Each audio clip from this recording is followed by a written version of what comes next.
Pernah nggak sih kalian ngalamin ini? Lagi enak-enaknya nikmatin kerjaan sesuai hobi, malah ketemu musuh bebuyutan kita pas lagi ada acara sama para fans kita. Terlebih lagi, dia datang buat minta maaf. Yang plot twist-nya, dia suka kita dari lama. Assalamualaikum warahmatullahi wabarakatuh.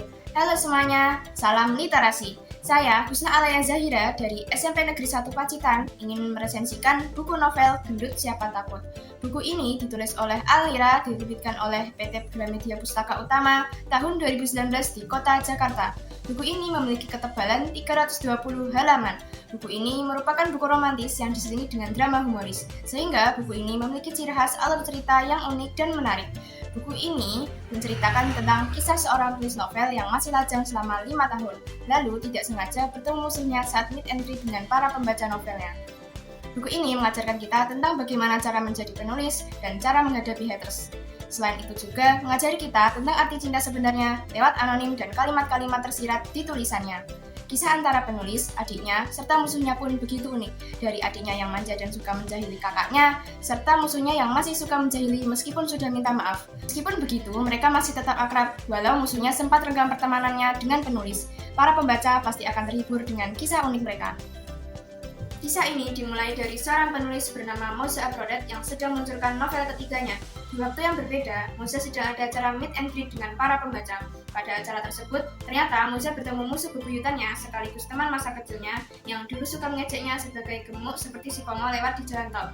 Namanya Naras Radeva. Awalnya Moza tidak memaafkannya, tetapi ia tidak bisa terus membencinya. Moza yang sudah lajang selama 5 tahun berharap memiliki laki-laki seperti karakter di novelnya. Hingga akhirnya harapan pun terwujud. Seorang produser tampan dari Azura Entertainment yang tertarik memfilmkan novelnya yang berjudul Nyanyian Langit. Nama pria tersebut adalah Davi Cerniko.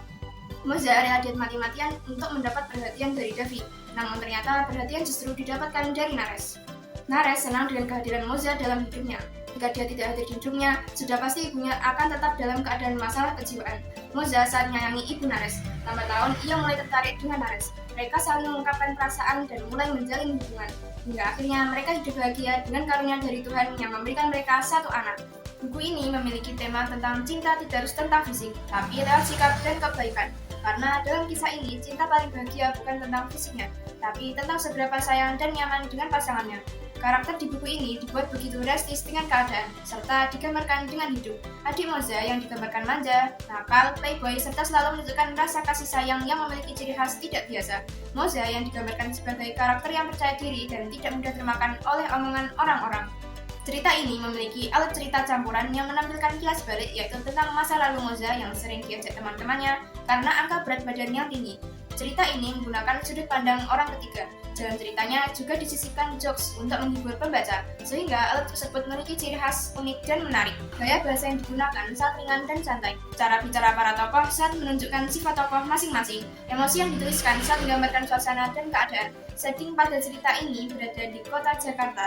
Pesan yang disampaikan berupa pesan tersirat, yaitu cinta yang dipandang bukanlah cinta terhadap kesempurnaan fisik, melainkan rasa nyaman dan kasih sayang yang setara.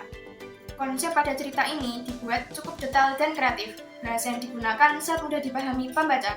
Alur ceritanya sangat mengesankan dan penulisannya sangat menggambarkan keadaan, sehingga para pembaca dapat merasakan apa yang ada dalam cerita.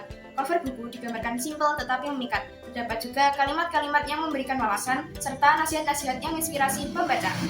Seperti kata pepatah, bumi mana yang tidak ditimbang hujan. Sebagus-bagusnya buku novel ini juga memiliki kekurangan, namun juga tidak mengurangi keindahan buku serta minat pembaca. Kekurangannya yaitu karakter yang hanya fokus pada permasalahan tentang wanita gemuk saja, sehingga terkesan monoton.